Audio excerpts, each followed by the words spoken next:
What is going on, guys? Welcome to the Wednesday night live stream. Today we have on the one and only Thomas Burton. How you doing, buddy? I'm doing pretty good, man. Thanks for asking. Thanks for having me. It's Thanks been a for while joining. since I've hung out with you here. I think the last time I was like a year ago almost. Yeah, it's been way too long. We'll have to work on this a little more frequently. Yes. My bad. So, as we're already into like interesting random conversations, I was like, we should probably just start streaming. So here we are, a few minutes early for the keeners that are on early. Welcome. Hopefully, you guys are having a fantastic Wednesday. So we were just going down the rabbit hole and talking about our nano tanks and some of the cool stuff. And you're talking about your coral cruncher, which apparently is a Croucher, not a cruncher. So he doesn't.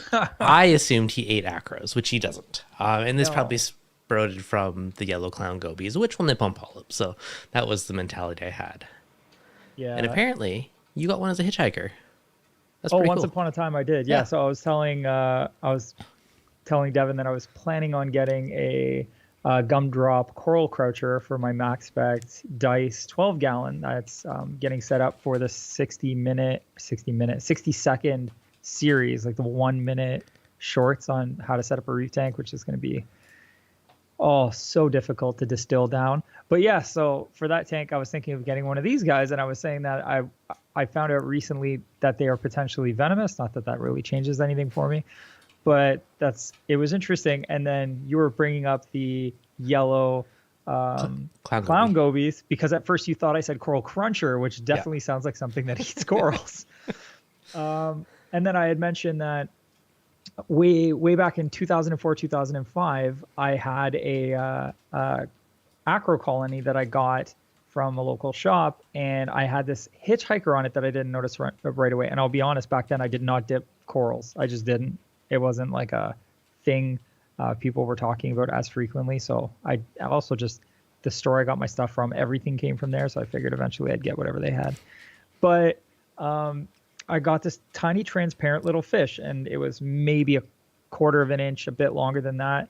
So I got a camera so I could zoom in on it to take a picture. And then I noticed that it had stripes. It was green with red stripes. And that was the very first time I'd ever come in contact with those red striped coral or clown gobies. And then, eventually I started seeing them show up at stores as fish you could buy. And I was like, oh, okay. Yeah, that's the guy. Yeah. I've never had one, primarily because I had the yellow one, and apparently they'll scrap. But yeah, so I've been told. They're fun. Did he eat your corals? Was he a good fish? He was a good fish. I basically always had mixed reefs, so some SPS, some LPS, and some softies, and I never noticed him or any of the subsequent ones that I had kept ever nip at anything. Nice. It could just be sheer luck, or maybe the locality of those ones just weren't very coral heavy. They ate everything else though, like pods and just about any food that went in the tank. If it passed them, they'd grab it. Good fish, good little fish. Yeah, you're making me debate one now. So I have my nano, since we're semi on the nano rabbit hole, and I just picked up a bunch of inverts the other day. So I don't know, probably be a future video on the tank update, but I picked up 3 sexy shrimp because those guys are awesome, and a pom-pom crab and a fire shrimp and a couple snails for the nano. So newest additions. It's nice. It's nice with a nano paying like more attention to the smaller invertebrates that you can get your hands on, because they get lost a lot of the time in a really big tank. So even if you do see them out now and again, eventually you don't see them, or something makes short work of them because you have so many large fish in larger tanks. But man, when you get a small tank and start putting those smaller intricate, like especially pom-pom crabs, they're so cute. So cool. Yeah, with the little anemones. And he has both, which is awesome. So sweet. That's hopefully he holds on to them for ever and ever and ever. I had one that eventually just like was walking around barefisted, and then ended up with like a star polyp in one hand and just nothing in the other. Star polyp. Just a random piece of star polyp. I mean, it works. Not as intimidating as an M, but you know, they have so much character for how tiny they are. Like I remember one of my old tanks, there's one, and a fish would come up and he puts up his little pom-poms. He's like a little boxer, like, come on, bring it on, bring it on. You know, and they're like feisty little guys. It's awesome. Yeah, they're not backing down from nothing. So, for my own curiosity, what are some of the coolest nano creatures that you've had in the past, or maybe things that you'd want if you haven't had them? Ooh, that's a good question.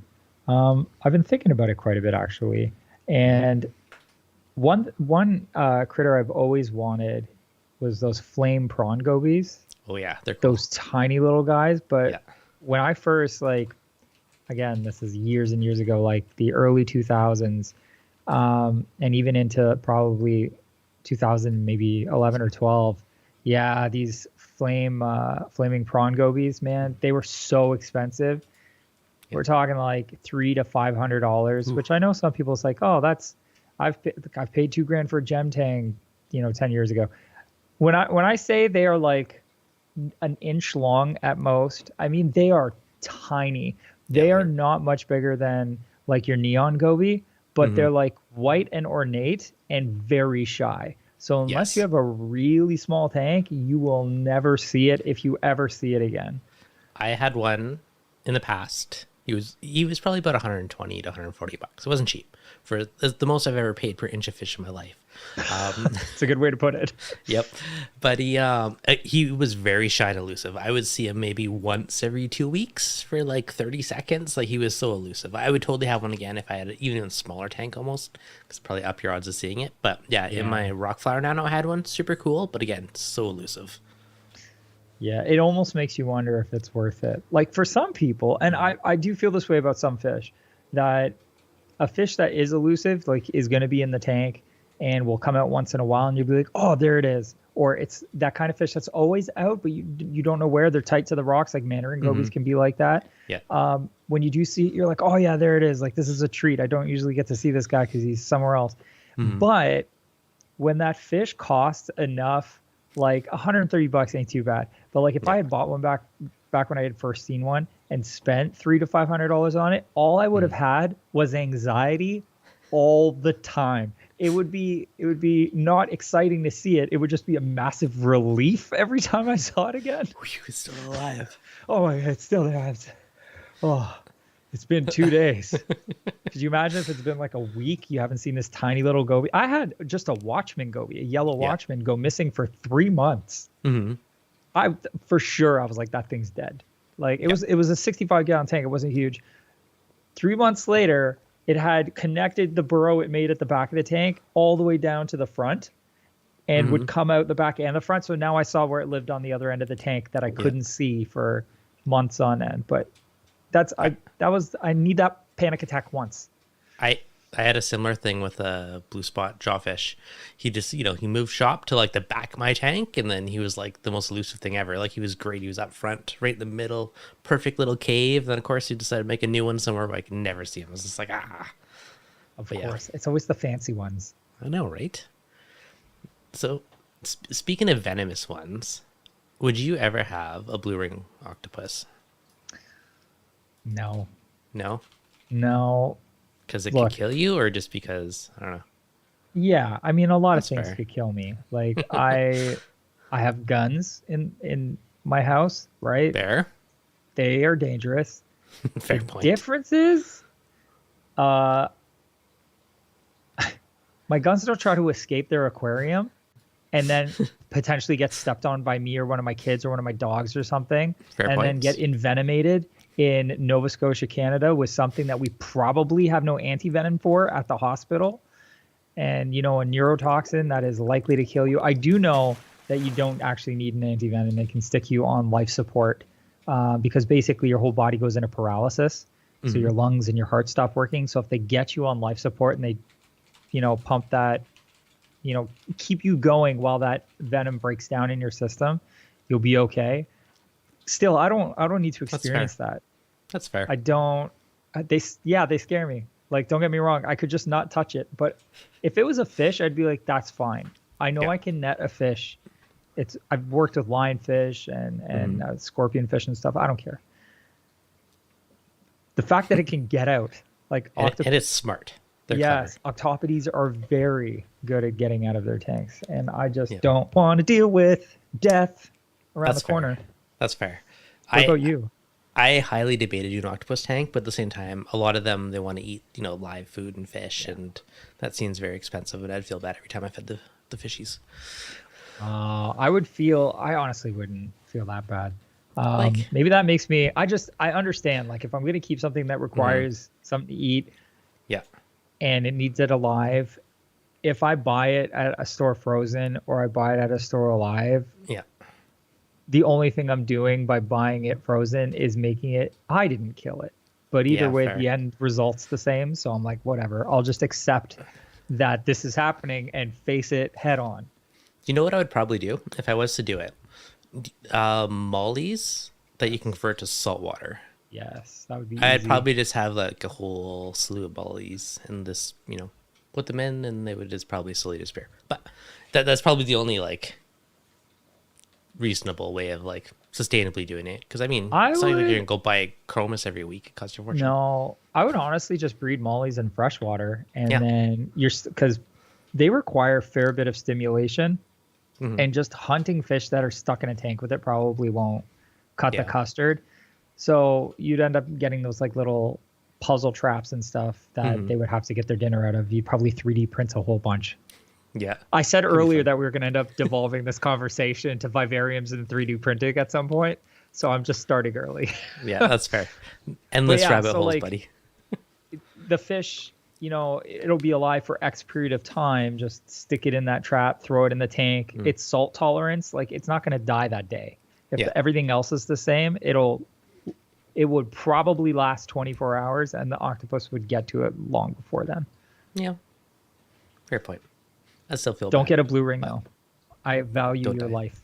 That's fair enough. Okay, well, I don't know if I will. This is like a feature. I've been putting a lot of thought and trying to think of like weird things I could keep that is not like the normal stuff. Because I've been toying, if I build a new office, do I do some really unique, different stuff? But so my mind's all over the place on just cool creatures out there. That's totally fair. It's Yeah. cool. Constantly thinking about cool creatures that you could possibly keep is something that I've done countless times over my life. That's fair. What is the most, I guess, unique thing you have kept? Is there any like that stand out in your mind? That's a good question. I've never actually sat and thought about it. I mean, I have kept a number of like unique versions of something that's relatively common. Like I've had a squamosa clam that was basically spotted green with blue inside of each spot and like yellowish colored around the fringe. And it was a very distinct and bright pattern, something that you don't really see in squamosa anymore. That's super cool. I think the rarest thing that I've probably, and somebody's going to be like, no, we see those all the time. I used to have these little tiny, they were like a species of barnacle blenny, but it was a tiny little black sailfin blenny. And they were only like maybe 3 inches long, and they would sit in the rockwork with just their head out and this massive fin sticking off of their back. Those are cool. And they had like little feelers sticking out of their eyebrows. And they almost had the same coloration as like a starry blenny, but just Those guys? dude, yes, that first guy there That's cool. looked just like that. I got a pair of them, and I have never seen them again since, like available anywhere. They probably come in from time to time, but that was probably one of the coolest little oddball things I've had. That's I'm trying to pretty think cool. if there's anything else. I once had a cucumber that had a buttfish living in it. Lovely. Have you seen those? Little buddy? I have seen pictures of it. I've never seen one in person. Oh man, it is so creepy. Little glacial fish or whatever the heck they're called. No, what are they called? They have a. I just call it a buttfish. Let's call it what it is. Pretty much. So yeah, so they live in the bottom of the sea cucumber. That's a face. Yeah. Go to the one beside it. You Is can that- you can is see a that face in it. There you Here. go. So the ones that, the picture like right to its left, it shows one about to go in. They're like a long, skinny eel-like fish. Anyway, I had a cucumber that had one of those once. That was more just disturbing than anything else. It's understandable. What about you? What's the weirdest thing you've kept? I don't know. I've kept a lot of random things, but I'm not thinking of anything oddball at the moment. I probably have. Like Yeah. Yasha, gobies, aka Flame Broad. Like I've kept lots of cool random creatures. I do like Yashas. They're one of my Yeah. favorites. Now I think I might get a hyphen banding goby. I think they're called, like the super tiny little ones with the big fin. Yeah. There's I think I also Vampire Goby is very similar. Oh yeah. I think one of those I might add to the nano next. I just want stuff that's like really tiny, other than my clowns. And the nice thing is when you have a small tank like that, you get a chance to really look up Dracula Goby. That's the one I was thinking of. You get a chance to like really appreciate the smaller things, and there's so many really cool small fish that it's hard to run out. Like even getting I don't know, the red in between those black bars, they're very similar. Nice. Gets me. What was I gonna say? That beautiful fish distracted me. Would you do hyphen or Dracula? Oh, that's a good question. I know, right? The hyphen bit. Man, honestly, I'd go Dracula. Look at the difference in price in live aquaria. $30, $130. Yeah. There's $100 more goby in that. That's how much red stripes cost, bro. Dang, those are pricey stripes. No, that's fair.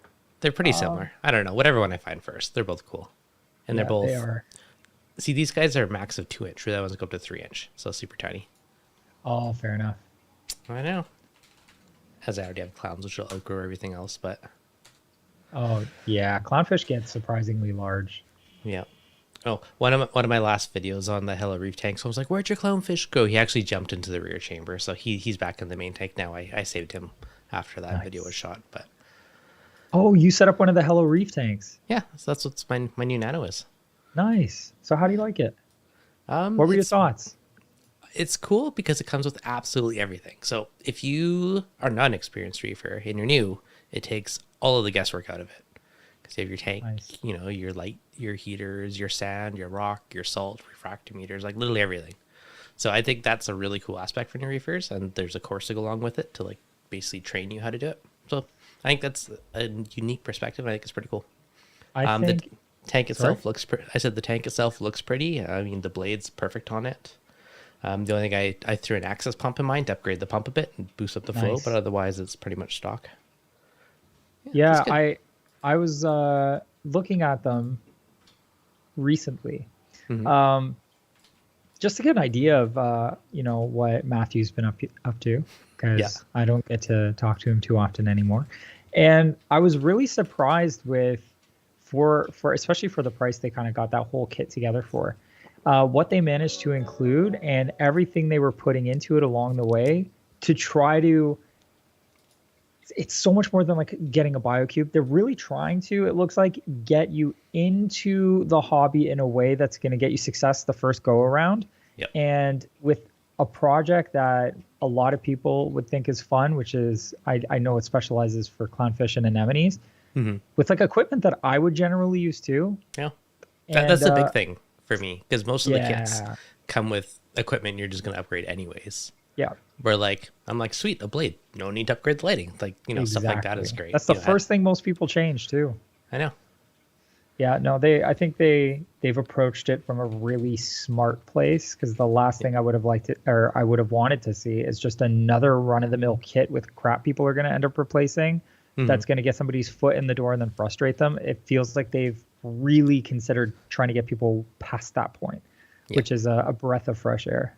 It's good for the hobby, right? Which I think is awesome. Absolutely. Have you played with the access pumps, eh? I have. I've played with one recently. Yeah. What do you think?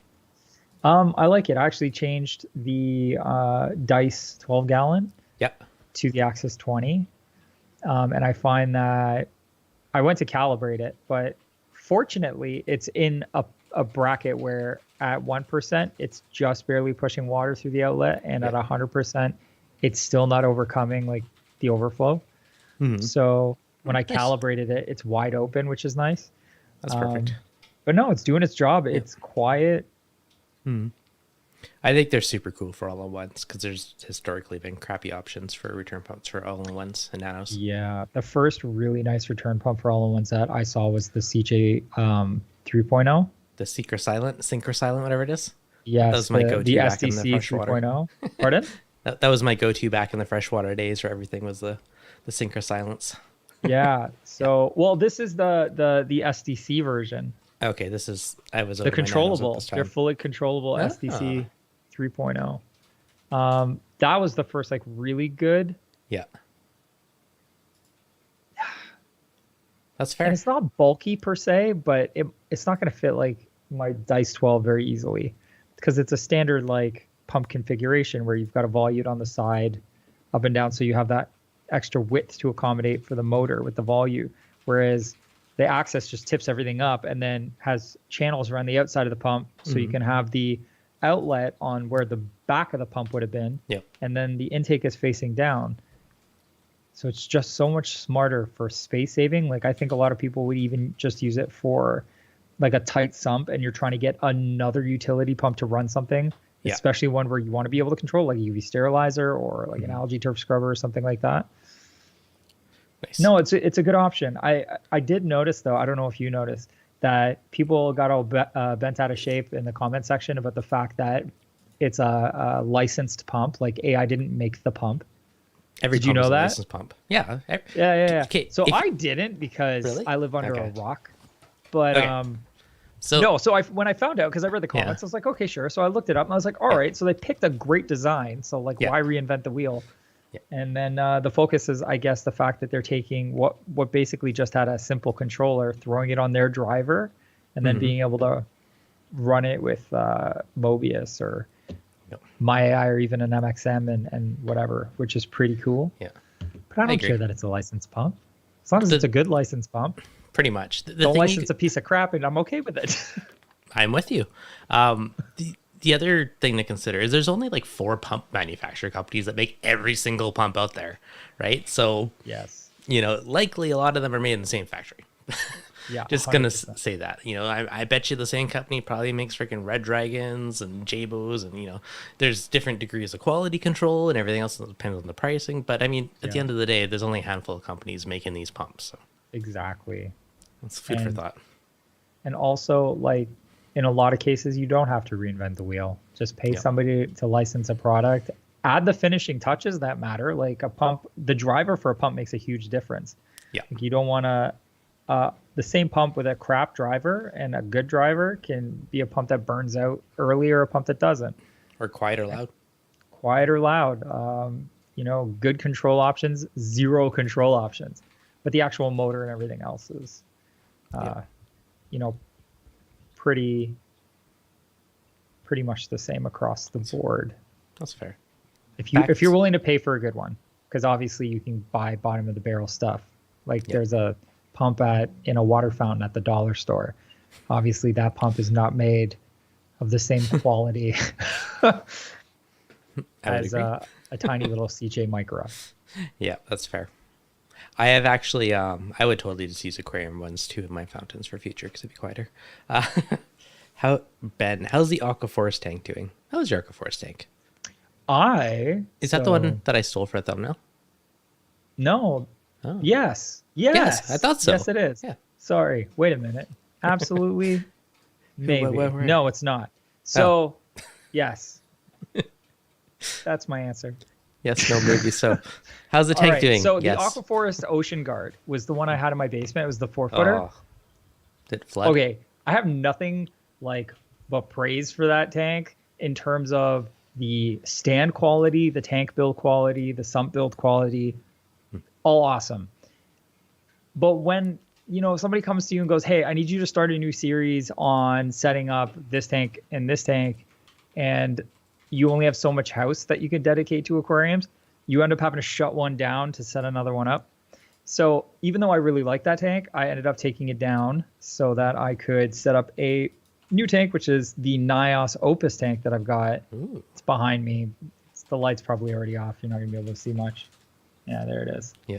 But so that tank is no more, but I had a really decent SPS reef going in that tank that I was really fond of. And Nice. I took it down in April, so it's been a minute.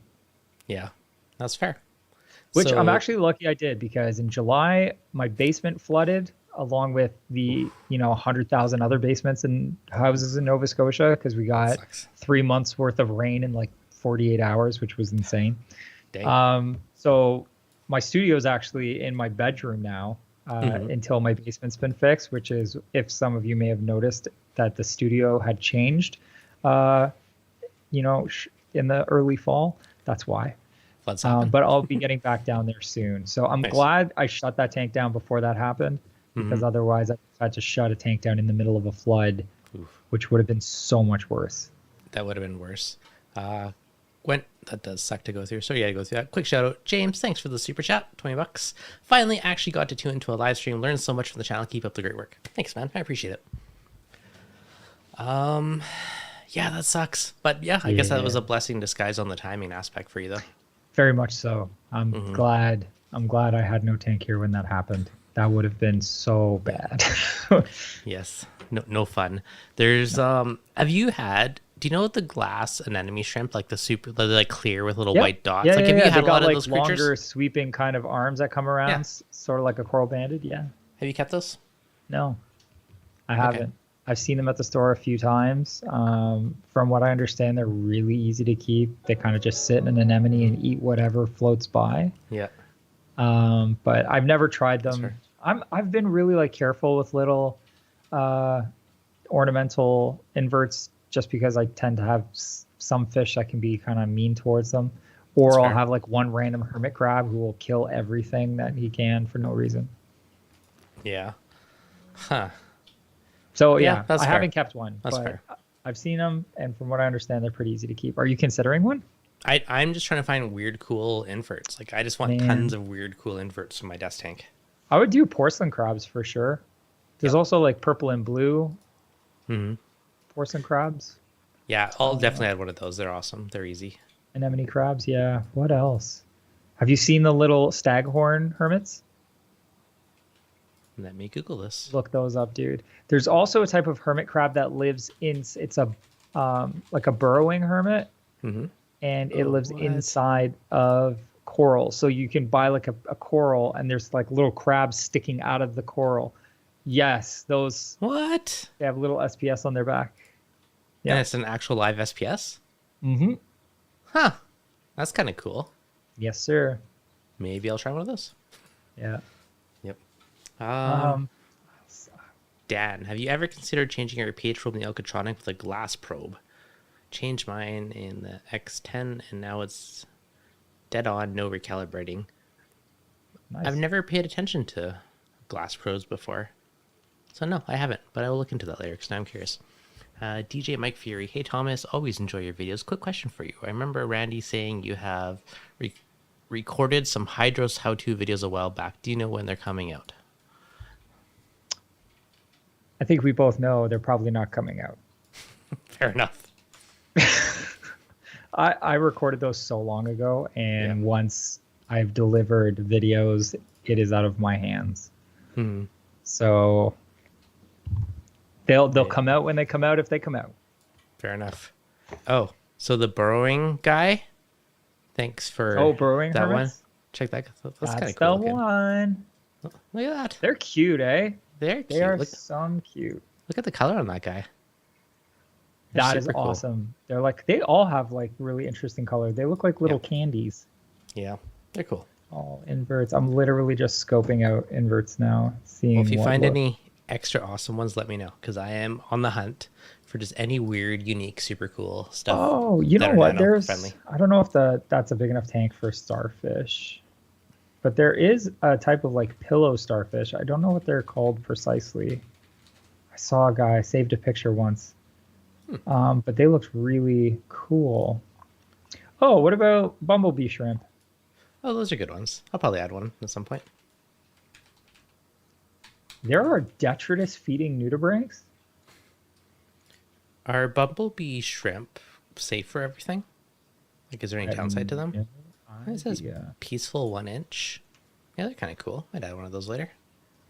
I just sent you a link Okay. to a detritus feeding nudibranch, which looks super cute. And if all they eat is detritus and they're not just going to perish on you, that could be a very cool little addition. To every sump out there. I don't know. They That's look pretty colorful for what they are. that's actually that could be cool. Yeah, I wasn't really expecting that. It's very interesting. Oh, that's a cool looking nudibranch. Yeah. That's potential. I like it. I went down a rabbit hole on species ID for the Pagurita SPP. Yeah, those are the burrowing ones. Yeah, thank you for that. Those are super cool. Have you had any funky nudibranchs? I have had the blue velvets for planaria, Yeah. and I have had lettuce nudibranchs, and Yeah. I've had a couple different species of sea hare, if you want to count them. Mm-hmm. And I have had Bergia, but Yeah. I will admit that I have had not great luck with Bergia. Mind That's you, fair. they were always going to tanks that had probably way too much flow for them. Mm-hmm. But the blue velvet did a good job. When I had Yep. planaria, it cleaned it up, and I kind of just gave it to somebody else who had planaria because I was like, well, you're just gonna disappear now. So I That's figured fair. might as well spread the love. Mhm. And lettuce nudibranchs I've had for what feels like months, and then eventually I just stopped seeing them. So I don't know what Yeah. happens. I'm assuming they eat all the algae that they like and then disappear. Similar experience. Had one for a Yeah. while, then eventually just disappeared on me. Man, I'd like them to last longer. They are really cute.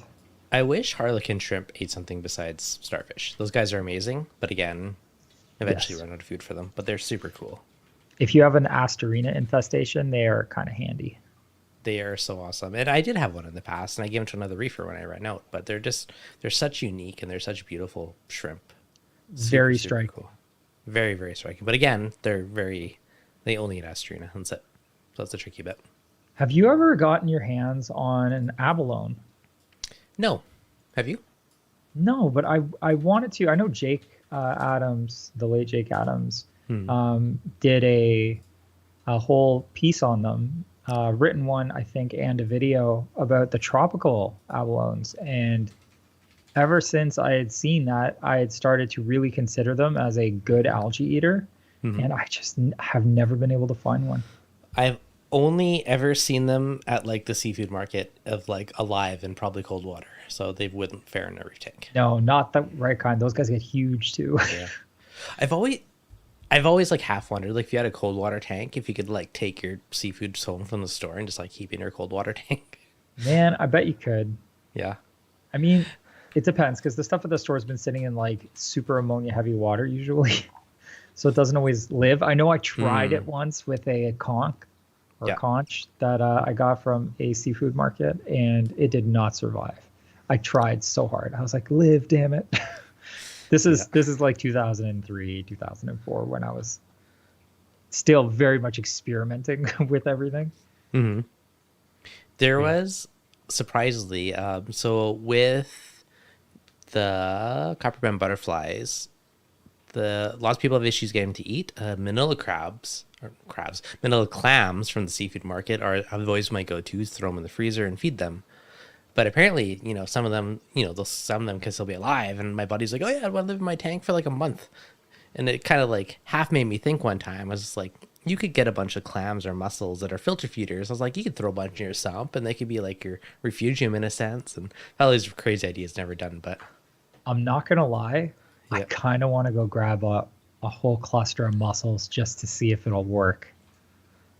I know it'd be interesting, right? Like the water temperature would be the biggest thing, but Sure. they'd be great filter feeders, right? Like they'd clean your water for you. And oh, okay, comments. Peter T, Canadian here. Hello, fellow Canadian. I have 3 tropical abalones. Got them from Canada corals. Been supplementing them with nori now. They eat brapsis too. Bonus. Oh, okay. So Canada corals.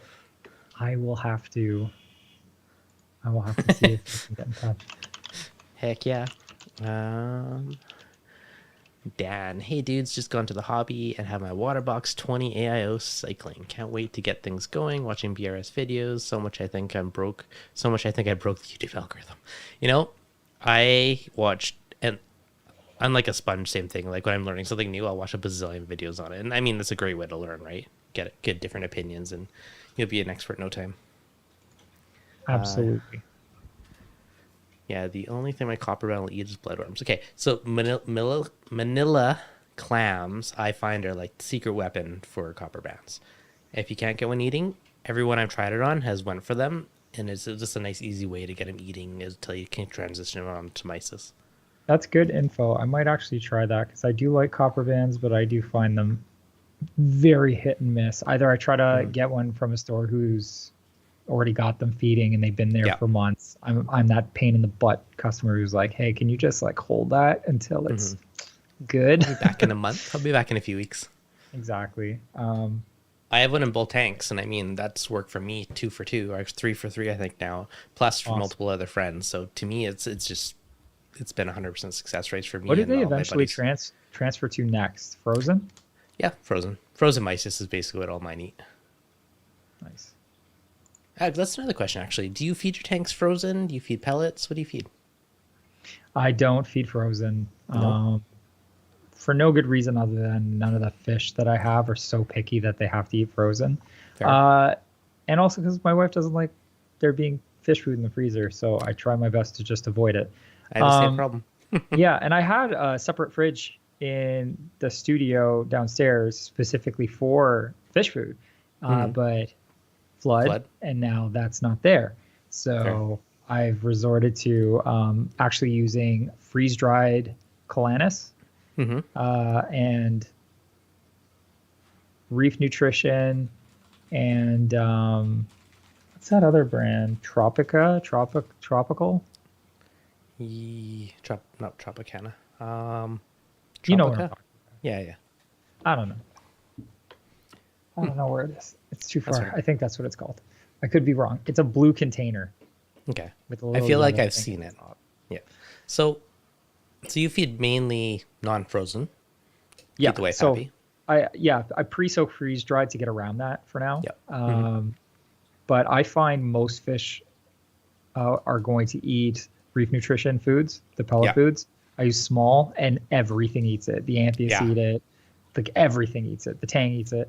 I do try to put in nori for the Tang. It does not want nori. It only wants spirulina flake. So basically I feed a few different types of pellets. One that's plant-based, one that's garlic infused, and then the Reef Nutrition. Yep. And then I'll throw in spirulina flake and freeze-dried Calanus, and I add some omega-3s, like fish aminos, basically. Yeah, it's a pretty solid mix. Yeah. So on mine, I feed nori daily, almost every day anyways, in the mornings, and they usually get frozen at night. And then the days that I'm lazy, don't feel like doing frozen, I'll just throw in some handfuls of pellets. Nice. And that's usually either PE pellets or Reef Nutrition pellets, the whatever they're called.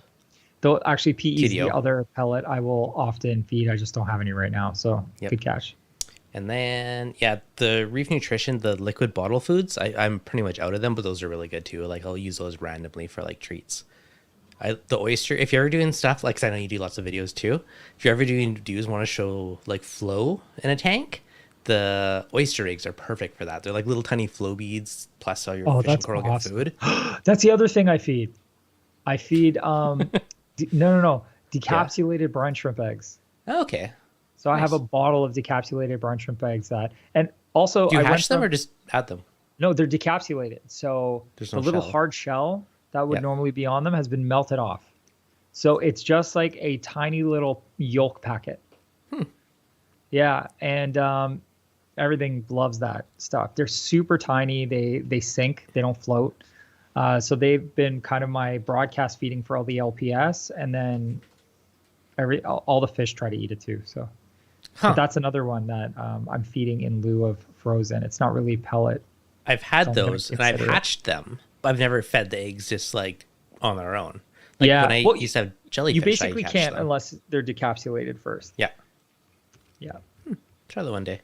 And if I still have and you also cannot hatch decapsulated eggs. I have tried. You can though. It was an accident. Decapsulated eggs? I'm pretty sure you can. That was like the sales pitch is like you don't need to separate the shells. Because I used to have, man. like I started with the pop These ones bottle and then, yeah. No, these ones won't hatch. The ones Okay. that I have definitely will not hatch. I both tried and then realized shortly after that on the packaging it says not for hatching. Okay, fair enough. I don't know what they do. I've also seen ones that were like magnetic. Apparently, like put a magnet there and like remove all the shells. Like there's all these weird ones I've seen. Iron infused brine shrimp eggs. Yeah, good for your saltwater. Have you ever had jellyfish? Oh, good question. Yes, I had moon jellies Nice. in a creasel from Jellyfish Art. Mm-hmm. I want to say 12 years ago. Yeah. Something crazy when they first were doing the like little apartment sized creasels, the little square ones. Yep. Yeah, I did. It was fun for like 2 weeks, and then I was like, this is a really big pain in the ass for a lava lamp. Yeah. And then I moved on. Funny enough, I just Google image jellyfish art tank and I just found one of my video thumbnails. So Nice. I used to have that one, the 5-gallon cylinder. It was a cool tank. Did you like it? How did you find it? They are cool. It was a lot of work catching brine fish every week to feed them, though. I'd say that was like the biggest downfall, but I like them aside for that. If I didn't have to constantly hatch brine fish, I would probably keep them going. I ended up selling them when I did renos because I was going out of town to get married, and my house was being turned upside down to do renos and stuff, and then I sold them at that point just because I knew I wasn't going to be around for a bit. Do you know why you sold it? Because it's a lot of work for a lava lamp. It's a dang pretty lava lamp. It was really nice on my desk. They're too. really They look cool. good. Don't get me wrong, but it is just it does the same thing. They go up slow, Yeah, and then they come down slow, and They they were do a little bit of this mesmerizing, at though. the same Yeah. time, right? I know. Which is cool, but it's only Yep. cool for like a couple of weeks. I think I would have had a better time if it was more like keeping hydroids, where you got a chance to see them go through their entire life cycle. So they were large enough that they would reproduce. You'd see the hydroids develop, and then from the hydroids, baby jellyfish develop. Like going through that whole process would probably be a lot of fun. That'd be cool. But yeah, I couldn't do it. It lost my interest so fast. They are fascinating right up until you realize that's all they do. I'm not That's hating fair. on jellyfish. I do like jellyfish. I think the work versus gain is a little bit off, unless that just happens to be like the niche you're into. Yeah, that's fair. I think if I did it again, I'd try a different jellyfish, like the blue bubblers or some of the other ones. Yes. Yeah, absolutely. Like, I think I would just expand my horizon to different creatures. Of course, it won't scale properly, but I did think those were really, really cool. And I remember seeing they had a few species you could try, but they're like, no, you should get moon jellies to start. And I was testing this tank for the company I was working for at the time to see if it was something they wanted to carry, if I'm not mistaken. So that's fair. yeah. Oh, upside down jellies I really like though, because You can have in a reef tank. Sorry, cut you exactly. off. You can just do like a shallow reef and then throw some upside down jellies on the sand bed, and you're golden as long as you're not like whipping flow around. Have you seen at public aquariums that they're not I don't know if they're bioluminescent or they just reflect it, but they look like they lit up, the jellyfish that have I think they're called comb jellyfish. Yeah. Combs, yeah. Yeah. I think they're reflective, and they might be bioluminescent, or at least some types maybe. But I know what you mean, like the little cilia on the sides of their bodies, are like rainbow. Yeah. Those are kind of cool. Something different, but Very cool. How about either seahorses or the dwarf ones? That's one I've wanted too, but that was the same thing. I was like, they're a pain to feed, but I've always wanted dwarf seahorses because that'd be cool. Yes, I've kept seahorses. Nothing crazy. They were hippocampus. I don't remember. Big ones? They were the medium-sized guys. They were often yellow or black. Yes. Yeah, they basically, you got it. They look super, super basic. But they were breeding, which was really interesting. So I had a bunch of baby seahorses, and I wasn't super successful. It was my first time around, and I only got the one shot. But I got a couple of them to make it pretty far before that project was taken out of my hands. I was working at a store at the time, and then somebody came and bought the seahorse tank and everything in it, which sometimes happens. Yeah, so my seahorses disappeared. But I did really enjoy them. And I've had very good experiences with dragon pipefish. That's one I might try actually. A pipefish or another one I was debating for doing some more of a unique tank. I've personally found if you're going to go pipefish, dragon pipefish are the way to go. They aren't one of the open water swimming pipefish. They kind of crawl around the rocks, but I found them very, very easy to keep, like stupid easy to keep. And they were breeding. I got a pair of them and they just did their thing. Well, that's pretty cool. Do what size of tank was the smallest you put them in? Like, do they need massive tank? I had them in a 5-gallon for a while. The pair of them. It's a 5-gallon refugium that fed into a 65-gallon reef. Yep. This is probably 2000. Okay. 2000, I don't know, 6 maybe earlier. But yeah, they just hung out in the refugium and they would eat whatever was in there. And anytime I put any food in there, flake, pellet, whatever, they chased it down. So really, yeah, they didn't care. They just if it moved, everything. They tried to eat it. Yeah, if it was small, they wouldn't like chase a giant flake. I crushed it, and they kind of just chased whatever was floating around. Would they eat my sexy shrimp? I doubt it. They have tiny mouths, dude. Like tiny mouths. Maybe. I don't think they could eat anything big. I don't even think they could eat like a full-grown amphipod. Okay, that's potential. I think I would need to like copious amounts of pods to pre-stock my tank just to like get them established. Yeah. But I'm tempted now. I'm pretty confident you could get one onto frozen. Yeah. Pretty confident. I'm not usually confident about everything.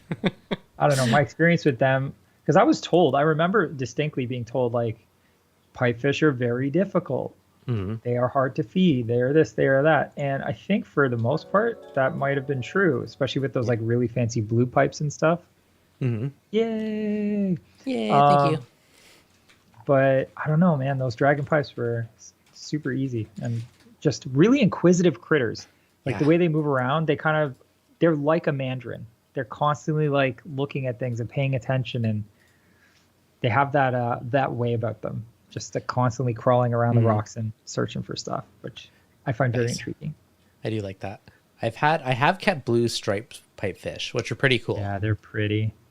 And they eventually disappeared. I thought something happened to them, and like a year later when I moved the tank, I found out they jumped and they were just crispy behind the tank, what sucked. No. So I didn't realize that they were jumpers, but now I know.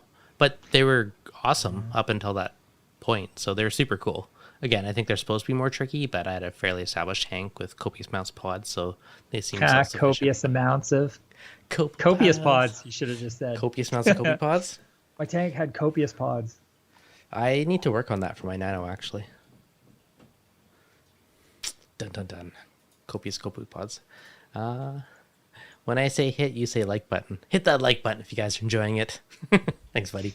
Yeah, so I don't know. What else are really cool little creatures? You might have sold me on a dragon face, especially if I can get a small one. I think that'd be really cool in the 15-gallon nano. Should do some tube worms maybe, like feather dusters. Not the big guys. I think the big ones are Hawaiian ones or whatever. But there's smaller, like kind of like pale pink, pale green, those white, are cocoa. And cocoa worms. Yeah. No, not just cocoa worms. There's also like, hold on, I'll find them. Okay.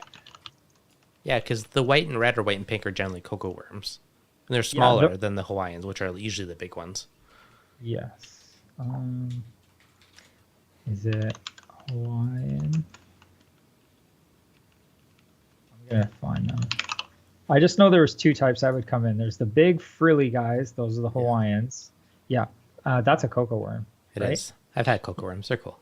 No, I'm talking about...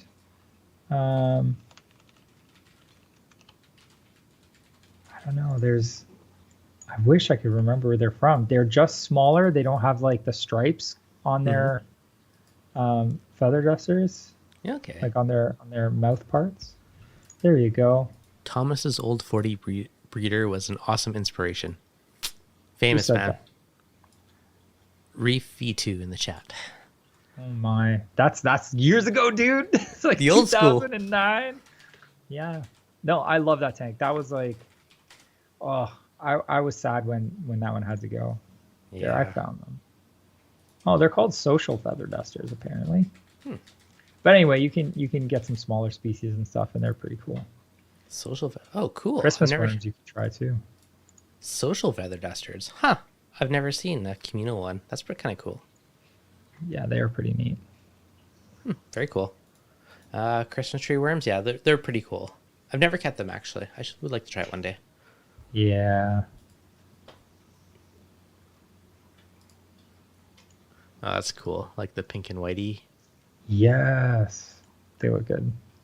Nice. Those were the ones I was thinking of. I'm Yeah, those are pretty pretty. sure. All right, let me know if you find any anywhere. So, okay, so you have the dice. Now, are you going to keep this going for a while? I'm probably gonna. So my plan for mine is to do the coral croucher, and if I can't get the coral croucher, I'm going to probably go for a clown frogfish. If I can find That'd be cool. one. They're not cheap. I wish they were more affordable fish, but that's my goal. But yeah, I'm planning to keep the tank around for a while. Yeah, nice. Look That's up, cool. is that the clown frogfish? That's Yeah. the one. He's cool. Oh, Yeah. he looks like a Pokemon. I want it. Gotta catch 'em all. But any of the warty species would be fine technically. Yep. It's the painteds get like 12 inches, which is Ooh. 12 inches too much. But Yep. the warties I think stay 6 inches or less. And I Okay. mean 6 inches would be a big frogfish given their like mass. Yeah. For a 12 gallon. But I'm sure it would take a while, and then I could just put it in a bigger tank. No, he's cool looking. Yeah, no, it'd be awesome. Looks like a little gangster. Look at the expression on that face. Yeah, he looks mean. He's mean mugging. Yeah, that'd be pretty cool. I've never had a frogfish yet. That'd be a cool one. That'd be good. Any other reef keepers tanks Thomas would say are particularly enjoyable / fond in memory to him? Is there any tanks you're like, yeah, that one is amazing or inspirational from over the years? Of my own or just other reef tanks that I've seen? I think any. So there's one I constantly go back to as being a huge inspiration for me. And it's a Japanese tank. And I will do my best to find it. It is a very old photo, and it's not super easy to find. But I should have it around. But the thing specifically with that tank that inspired me was the fact that it really did a good job of taking marine aquascaping to a level that at the time nobody was going to. And not just with the way the rockwork was set up, because that was just fine. But it was the coral placement and composition of the tank that really blew me away. Yeah. And I was just absolutely obsessed with it for quite a long time. And even now when I see it, I'm still like, yeah, I mean, anybody Nice. with that tank would be super proud of themselves.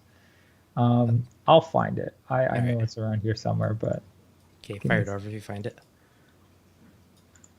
Yeah, I don't know. It's always the thing. Like, even in my tank, so I'm at this point now where every time I clean the glass, I'm basically breaking corals. I can't even because it's so grown in, which it's, you want your stuff to grow, you're chasing high pH. You want everything to, thrive. But then if it thrives too much, then it is a whole new set of issues. So I'm like, so now I got to start hacking stuff back, and I'm debating if I change my rock work up a bit. And, I kind of want to see more sand bed in my tank, and, so maybe I'll remove a bit of rock, and then I don't know, see what I can come up with. But yeah, it's a weird stage to be in, because you're both like, I bet you still don't feel like your tank is done. No, well, and it looks awesome. I love how big corals are. I love it when I have a chunk of coral like this. Like, it's so mature. Yeah. But at the same time, it's crowding everything else out. And, it's, getting fragged every time I move the flipper past it. Like, it's... You're in that growing pain phase where everything's getting really mature, but if you don't start trimming back larger colonies and getting them to slow down while other things catch up and make space, and it's you're at what is essentially the what's that stupid tree art called? Bonsai. Thank you. My brain is only half on today, guys. Just for the record, it's almost 9 p.m. for me, and I have 2 little kids, so 9 p.m. feels like 1 a.m.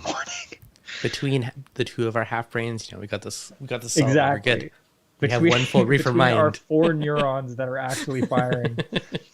But yeah. you're at the bonsai stage. So like you have Hmm. what is essentially the most work you're gonna have in the life of a tank in Yeah. terms of having your hands in the tank. Hmm. Um, but you're also at that stage where you have the luxury of that being your biggest problem, Fair.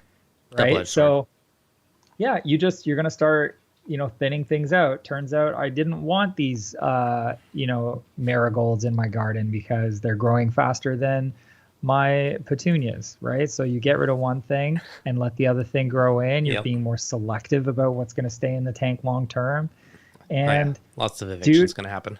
yeah, dude, and the smashing corals while you're cleaning and just breaking things off is so aggravating. I don't know about you, but it drives me mental. Every time it happens, I'm Hmm. like, damn it, because now I feel like I have to get involved with this one piece of, Ah, so there. 1.5 inch piece of I have bubblegum Monty that fell to the back of the oh, tank, and I'm like, I can't abandon it. That's alive. I have a massive branch of green slimer. I got another massive chunk of Pac-Man deep water, or whatever the heck it's called. Neil Nace. There's like 3 different names. Okay, coral naming game.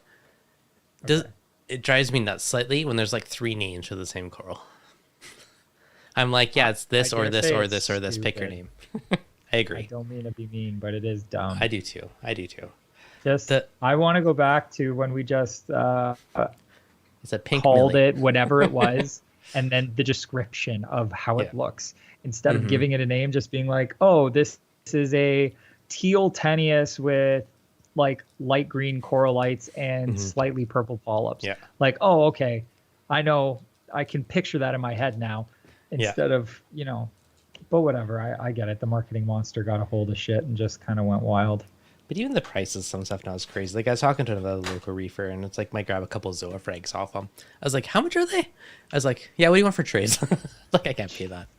I'm like, "I'll trade you something. Pick a coral." Oh, I know name games. I tell you. It's a Any it's a bit much. Yep. Any experience with brown jelly disease at all? Which sometimes works with brown jelly. If it's too far gone, I mean, not much hope. But if it's a little bit, supposedly, you can do something like ChemiClean and give it a bit of a bath in that with a bubbler, and that can sometimes stop it.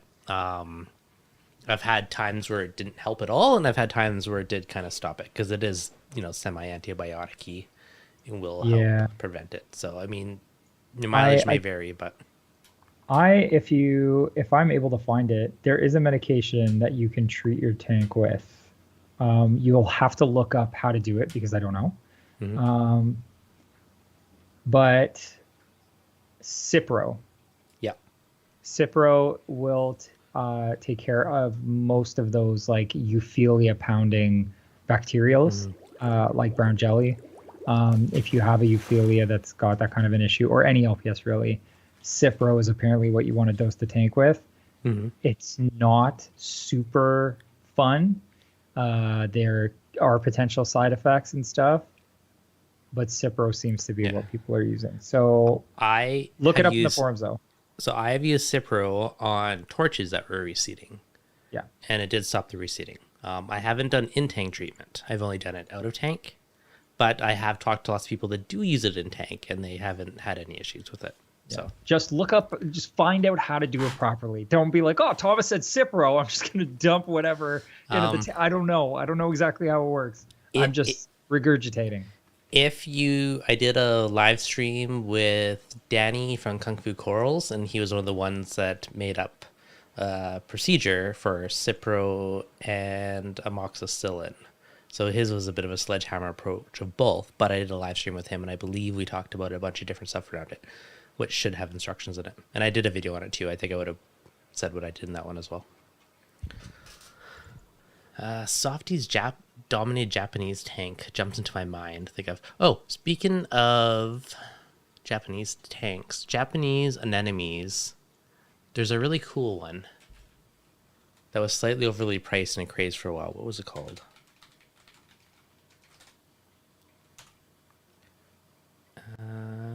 And have you ever had one? Once I forgot the proper name to ask you. Have I ever had a Japanese Oh, anemone? rainbow bottom anemone. That's what they were called. Oh, Have you ever seen those ones? Holy, I have not. They look like something in between a. Yeah. They almost look like a hybrid between a rock flower and what are they called? Candy cane Yeah, anemones. they look super cool. I've never seen one for Those are sale. wild. I know, which would be cool. I feel like they're more of a cold water. All the Japanese is actually fairly warm water too, but it'd be a cool one. I'm curious if anyone in the chat's actually watching that has kept one. Let me know because I'm super curious how it did long term. Yeah, one arm reefer agreed. There's also an acid. Can't think of the name. I was trying to think of that as well. It is not as aggressive as Cipro. It's harder to find in Canada. I know they use it for koi ponds in the U.S. What's it called? Oh, dude.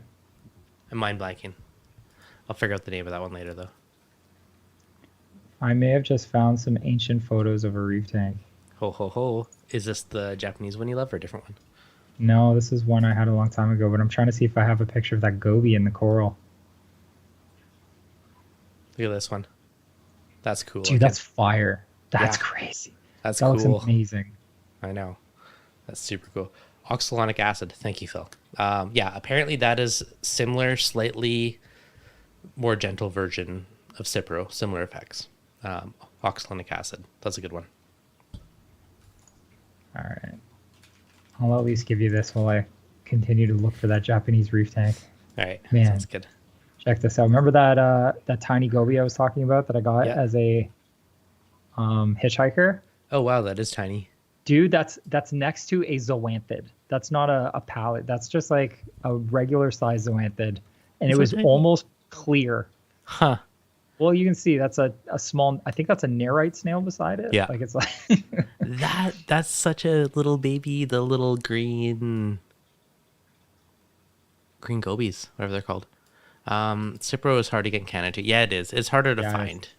It's hard to get any fish medication in Canada at this point. It really is. If you're friendly with the vets, sometimes they'll hook you up with it. Yeah, that's honestly one of the easiest ways because like a lot of the things that we use is used for other pets. But again, in Canada, some of them you need a prescription or you just need a vet to get it because it's not something that's over the counter. But if you're in the States, it's a lot easier to find them.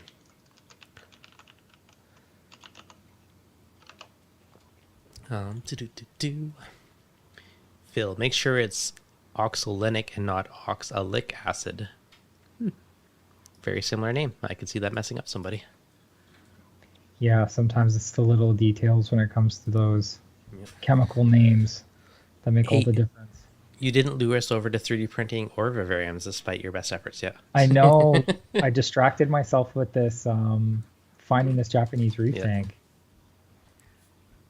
And I've saved us from... That's fair. Thomas and I both have 3D printers and vivariums, so it's another side hobby of us both. You know what? I don't even want to say I have a 3D printer anymore. Not after you bought that bamboo carbon. Like, it's my printer so is good. A joke compared to yours, buddy. So are all my prior ones. That's totally fair. I look back now, I'm like, these are caveman printers. For those not into 3D printing, Devin went from like... Caveman.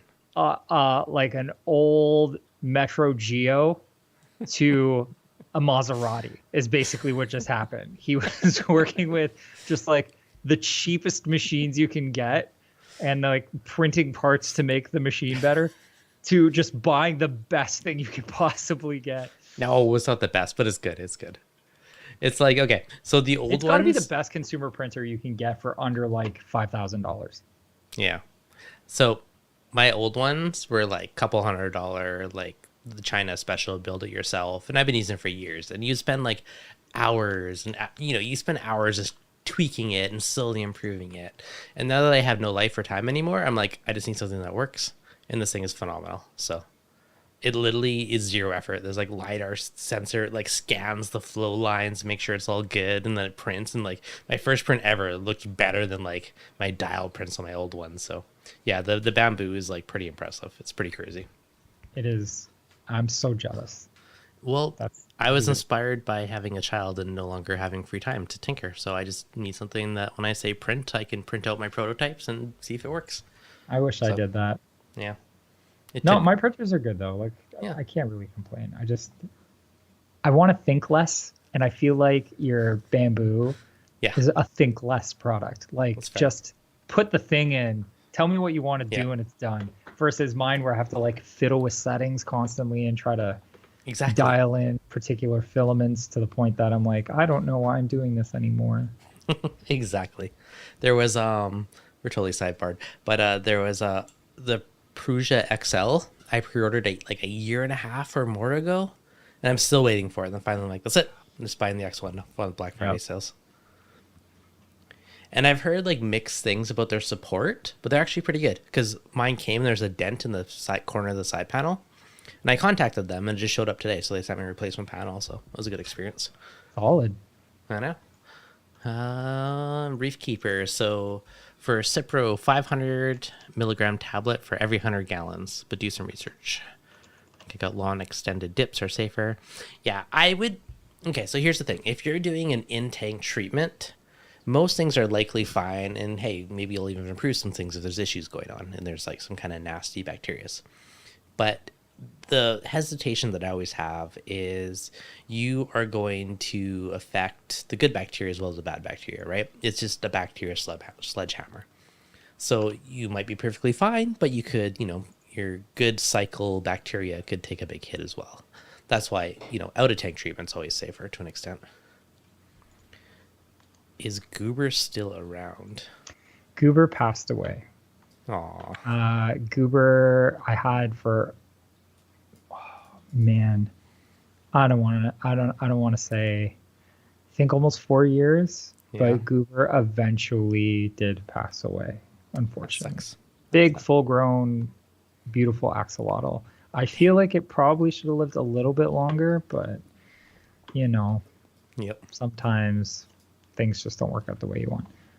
Happens. What is the oldest fish that you have or have kept? Me currently? Oh, that Yeah. I've kept? Or prior or currently, whatever.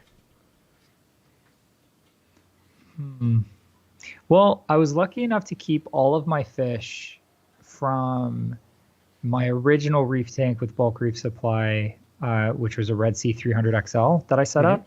So most of the fish that I had in that tank went into the Ocean Guard, and the majority of the fish from the Ocean Guard, less the ones that would have been too large, like the fox face. I also had 3 tangs in there.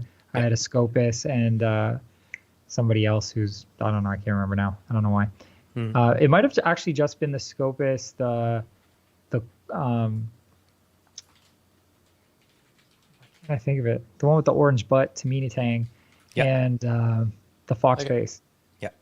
But yeah, Nice. all of those fish are still with me, so they're probably pushing 3 years now. I think. They're probably the oldest fish I still have. The longest I've kept a fish is probably about 3 years. I haven't had a tank that's been up for longer than that Okay. at a time, because I am a serial aquarium setter-upper. Fair enough.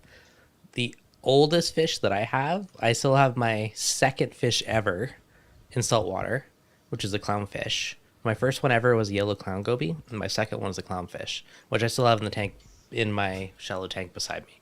So he's went through many, many upgrades with me, so he's still going strong. Dude, that's amazing. Yeah, so he's probably, I don't even know when my first retank was anymore. It's been a while. Guess what? What? I found it. Because I'm stoked. Did you send it to me? Yes, I sent it. Ooh, that is a nice tank. Here's the funniest part. I had a reverse image search, and it only found like 3 other copies of it on Google. So it's not the easiest image to find. That's fair. That's a pretty cool I knew tank. I'd find it eventually. So yeah, this is what I meant. Like, you can tell this is a really old image, but you've got a clear like aquascape decision that was made to have your bush and tabling acros to one side of like a cascading hill, then a sort of rock arch with a nice open space in the front, like an alcove, and then all of the branching and staghorn type SPS up on the top there, and there's clams like inside of it, The other thing I noticed about this tank that I actually really liked, other than the clams being everywhere, is there's clearly hair algae. Yeah. Like, look at the anemone there that's on the rock. There's just Yeah. hair algae everywhere, right? So, like, this, that's I don't know how there's not hair algae on the substrate. I'm almost guessing whoever did that, like whoever's tank this is, decided they wanted to keep the algae there. That's all I can come up with. Yep, that's fair. But So yeah, that tank still is burned into my memory. that's nice. So I have this odd thing now where I'm like obsessed with getting some sand bed back in my tank. And I appreciate how any of the coral are butted up to the rock. So there's like clear sand bed space around it. Yes. And I think that's one thing that I'm going to make myself do when I do give my tank a little bit of a redo over, like get rid of the random stuff just out in the sand bed and just have like clear defined little rock with a coral, and that's it.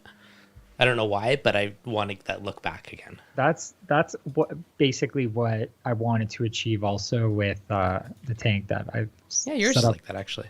the Nios. Yeah. Where's that photo? I'm gonna pull it up. Not perfectly at the moment because I threw a couple things down there that I've been moving around. I put pretty close. Yeah, so like I keep everything right up around the rock work there. Mm-hmm. This is actually probably a few weeks old now, but like the algae on the rocks and stuff got demolished. I put in 5 trochus snails and 4 money cowries, and the algae disappeared in like 2 days. There's already asteria snails in there and stuff. I don't know what they were doing. The tank clearly wasn't doing anything. But I put those guys in and it just disappeared. I was like, oh, okay. Nice. Now I know what I'm using next time. Perfect. But yeah. That's awesome. Now the tank's looking really good. Thanks, man. Yeah, man. I gotta catch back up. Every time I set up a new tank, I'm like, man, starting over again. Yeah. I mean, it's a trade-off because the build is half the fun. I really appreciate a mature tank, hence why mine is so overgrown now, is because I purposely don't like fragging stuff unless I have to. But at the same time, it's like, it's fun building one. It's fun watching it progress and grow in. So, I mean, it's all a trade-off, right? Like, the build's half the fun for me. A build is a lot of fun. Man, I'm so overwhelmed with equipment lately. Like, okay. Oh, hey, this is a good question. You have probably played and tested more equipment than freaking anybody because you do 1,000 BRS videos a week. I know. Playing with different gear. Is there anything that stands out in your mind where you're like, oh, if I set up a tank again, I definitely want to use this, or, this is really cool? Like, is there anything that stands out to you above the bazillions of things that you've used recently? Man, there are pieces of equipment that I routinely go back to if I decide I'm going to use it. For protein skimmers, I am on, I don't know, my second go around using a Reef Octopus Elite protein skimmer. I think in terms of like a high-end skimmer, you get a lot of skimmer for what you're paying for, because the next stage up from that, as far as I'm concerned, is going right to Royal Exclusive. And I mean, you're paying almost double for a Royal Exclusive, and I feel like you're not getting that much more skimmer. And I can say that confidently because I have both. Which ones are quieter out of the two? This is my OCD question. Damn, they're so close, dude. Yeah. But I think we've had this conversation actually. I think by a very small margin that Royal Exclusive is quieter. I think you will only really notice it if you've got like a thin stand or something where that sound's going to resonate out. So I don't even have a stand panels beside the tank because it's open frame. And I do have the Bubble King on there now, and it is hands down the quietest I've ever used. So that's why I'm just curious compared to other stuff. Yeah. So, and again, that's a unique application. So it is quieter, right? Yeah. It is. But I think unless you've got no stand panels, like you could go with either. And if you think about it, it makes sense less than because 6 feet from your head. Very unique. But it makes sense that they're almost the same in terms of noise level because they're both DC pumps. Yep. And they both use Reef Octopus clearly just ripped off their silencer design because it uses the same foam core style silencer. So of course it's going to be quiet. Nice. But yeah, that's what I'm using right now. I'm using because I was like, I could throw the the other guy back down. Oh, the other reason I went with it is not only do I just like it, even though I've been exposed to them for 3 or 4 years, I still think they're great. They recently, I think this year, came out with the recirculation scrubber kit for it.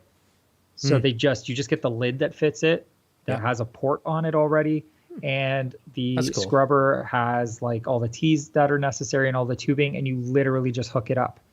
So you're not piecing together a recirculating CO2 scrubber. Yep. And I have high CO2 in my house, like most people. That's fair. I have too many animals and too many people in here. So that was important to me. And trying to hook one up on a Royal exclusive would have been more work. Mm-hmm. So That's fair enough. That's fair enough. Nice. Solid. I might try one next time. The other one I've been curious to try is the Max Spec, the Duo. That's supposed to be pretty quiet here. too. I haven't tried it yet, but I am also super curious. Ryan was speaking very highly of them. So He was. That's kind of what piqued my interest. He was almost selling me on them, but I'm like, at the end of the day, I'm like, which one's quieter? He's like, this one. But he's like, it's not that big of a difference. He's like, it's still close. So I don't know. I'm curious to hear your thoughts once you use it. I don't know, man. Maybe it is. Maybe. I don't know. I don't know if those turbine Duo pumps are as quiet as a standard pump, but we'll find out. We shall find out later. Let me know. Also, other equipment that I've used over and over and over. I've used Radions forever. Yep. Like every iteration of Radion I have had the pleasure of working with. And when I was told you can use whatever you want as long as it's not T5s or metal halides or something that as long as it's current technology is effectively dead at this point, according to the news. Which trust me, if I was allowed to put halides on this tank, I would have gone with halides again. Would you still use them? Dude, I would absolutely still use them. I love metal halides. You're gonna have to pry those things from my cold dead fingers. Fair. Is it worth the heat and the power and the? There's not that much. It's not that much of a difference compared to. Here's the thing: I wouldn't need the same kind of halide system I was running on the Ocean Guard on this tank because I went from an SPS tank to an LPS. This is my first LPS dominated tank I've ever done. But yeah, I probably would have gone with halides. I just like them a lot. Anyway, so there's no good reason other than they look the best to me. They do look good. But... I like white lighting. Like I just do. Anyway, Radions are a repeat on most of my tanks, and CJ return pumps I've turned to more than once at this point. I do like the STC lineup. Yep. But that's probably the only things that are super consistent in terms of like brand or specific models. Vortec pumps I've used a ton of. Yeah. Okay, so there's the other one. So Vortec, Tunes for pumps, and then Radion lighting and CJ return pumps and Reef Octopus Elite, specifically the Elite protein somewhere. That's fair. But everything else can just be changed around. Yeah, okay, that's fair enough. For flow, do you use gyres at all, or do you stick to Vortex?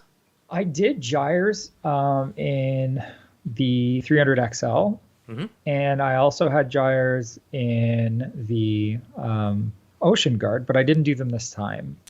Cost-benefit analysis, I didn't need that much flow for the LPS, and they are my least favorite pump on the face of the earth to clean. That's fair. Fair enough. By the way, I have to preface this. I am a lazy reefer. Like, I don't want to do anything. I just want to stand there and look at my tank. So, okay, so since if I'm buying equipment, it's because it either helps me be lazy. Yeah, I agree. I understand. Yeah. Okay, so on that one, do you use any auto testers at all so you can be lazier and not test as often? Yes. Okay, my last 3 tanks all had an Apex on them. And I went, before I started with BRS, the company I worked for did not carry Neptune Systems products, and they were too rich for my blood. So I just didn't have any experience with them. But since starting with controllers with the Apex, I've basically had one on every single tank.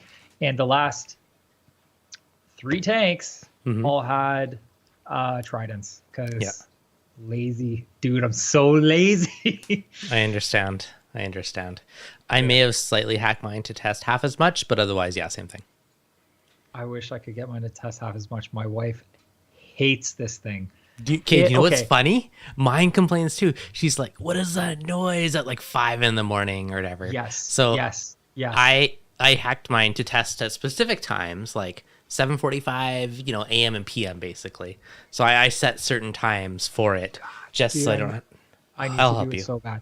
So, like, the tank is that's the tank, right? Yeah. And that's all of the apex and whatever. And then on the other side of the tank, like literally the other side of it, is my bed. And right at the foot of the bed, sitting on top of a stand, Yeah. like a adaptive reef cabinet, Yeah. is the Trident. And So- at 6 a.m., midnight, 6 noon, 6 p.m., it goes off. And I wake up every day to my wife wanting to strangle me because it wakes her up at midnight and then at 6 in the morning. I will help you modify So- that to the 7:45 schedule that mine are on, so it kind of dodges the late night and the early morning. Your wife Yep. will thank me later. Yes. Thank you. I appreciate it. Yeah, Because you're if welcome. there's one thing I'd really love, Neptune Systems, I hope you're listening. Aperture, hear me. Okay, please make I don't care if it costs twice as much, but please just make a Trident that is silent, like as close to as quiet as the Reef Factory tester.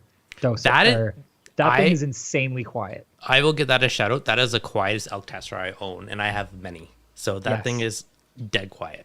Figure out what they did and make the Trident quieter, please. Just please. And also like make it vertical or something instead of like, You can 3D print a housing for that. I know I did it. but I don't have your carbon X1, whatever the heck, bamboo.